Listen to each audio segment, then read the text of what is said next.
My mother was a very strong woman, and she worked in the garment business. She was a operator in the garment factory, and there was a lot of ribbing in her factory for her lack of faith.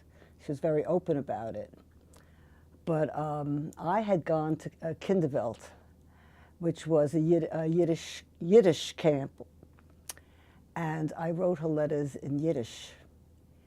And any time they would question her faith or her identity as a Jew, and I found this out later, she would pull out the letters from her pocketbook and say, "Not your children, they don't send letters like this."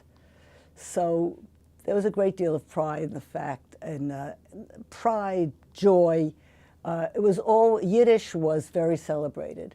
The sad part was my parents were in a crowd of what you call intelligentsia, and they very literary people. In fact, the story goes that Bialik helped choose my name. They spoke only Yiddish, and they didn't say "Vermach the window." They said "Vermach the Finster," "Zisa mach Schäfer," not a brat, mach Schäfer. And they use a lot of three-syllable words. And when the children went to school, and I was born just at about that time, they only spoke Yiddish. A social worker came to the home and said, "You are bad parents.